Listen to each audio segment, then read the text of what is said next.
नमस्कार, मी प्रणिता बोरसे. आपण पाहत आहात जय महाराष्ट्र आणि बुलेटिनच्या सुरुवातीला एक महत्त्वाची बातमी नीट पेपर फुटी प्रकरणात आहे.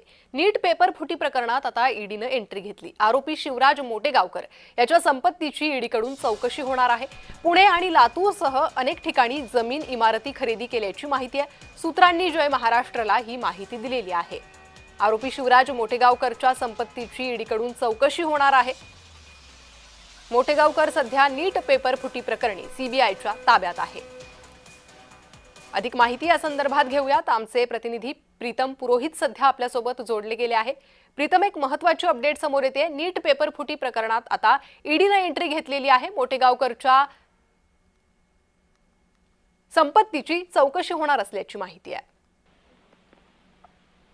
खरं तर प्रणित, आपल्याला माहिती आहे की मोटेगावकरचा आणि लातूरचं कनेक्शन सगळं उघड झालेलं. नीट पेपर फुटी प्रकरणी 8 ते 10 दिवसांपूर्वी मोटेगावकरला सीबीआयने ताब्यात घेतलं. त्याच्यानंतर त्याची लातूरमधील संपत्ती असेल किंवा पुण्यातील संपत्ती असेल ही देखील आता समोर आलेली आणि ईडी त्याच्यावरती कारवाई करणार आहे. त्याचबरोबर 100 कोटींच्या पुढे जर व्यवहार आले तर ईडीला हस्तक्षेप करावा लागतो आणि मोटेगावकरनी आतापर्यंत कोट्यावधी रुपयांचं ट्रान्झॅक्शन झालेलं आहे आणि लातूरमधील अनेक डॉक्टर देखील हे आता रडारावरती आहेत ईडीच्या. कारण मागच्या 5-7 वर्षामध्ये ज्यांच्या मुलांचे डॉक्टर झालेले त्यांची देखील आता कसून चौकशी केली जाण्याची दाट शक्यता आहे आणि ईडी मधील लातूरमधील त्याची बहुमजली इमारत रेणुका करिअर सेंटर, त्याचबरोबर पुण्यातील वारजे परिसरातील रेणुका नगर आणि तेथील 51 गुंठे जमीन राजश्री शाहू विविध विकास संस्था या नावाने त्यांनी जी जमीन खरेदी केली आहे 51 गुंठे, जवळपास तिचं बाजार मूल्य 40 कोटी रुपये आहे. हे पैसे आले कुठून, याचं ट्रान्झॅक्शन झालं कसं, या सर्व गोष्टी आता ईडी तपास करणार आहे. त्यामुळे मोटेगावकरच्या अडचणीत आणखीनच वाढ होताना पाहायला मिळते. अगदी प्रीतम, पुणे आणि लातूर व्यतिरिक्त इतर कोणत्या शहरांमध्ये ही चौकशी होऊ शकते किंवा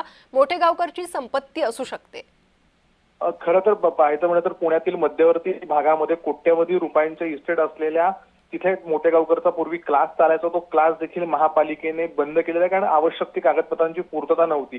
त्याचबरोबर राज्यभरामध्ये आणि देशभरामध्ये मोटेगावकरची कुठे कुठे फॅमिली आहे, त्यांनी कुणाच्या नावावरती केली आहे, याचा देखील तपासाअंती आणखी उघड होईल. मोटेगावकर हळूहळू सगळ्यांची नावे घेतोय. सुरुवातीला तो कोणाची नावे घेत नव्हता, मौन बाळगलं होतं. मात्र जसे जसे ईडी आणि सीबीआयने फास लावायला सुरुवात केली तसं तसं मोटेगावकरने आपापल्या सगळ्या गोष्टी ज्या आहेत त्या आता उघड केलेला सुरुवात केली. त्यामुळे देशभरात आणि राज्यभरात मोटेगावकरच्या आणखीन 2-3 प्रॉपर्टीज असण्याची दाट शक्यता आहे. लवकरच त्यांची नावे समोर येतील. जी प्रीतम, धन्यवाद या सविस्तर माहितीसाठी. तर मोटेगावकरच्या संपत्तीवर आता ईडीची टाच येऊ शकते. पुणे, लातूरसह इतर काही शहरांमध्ये त्याची संपत्ती असल्याचा संशय आहे.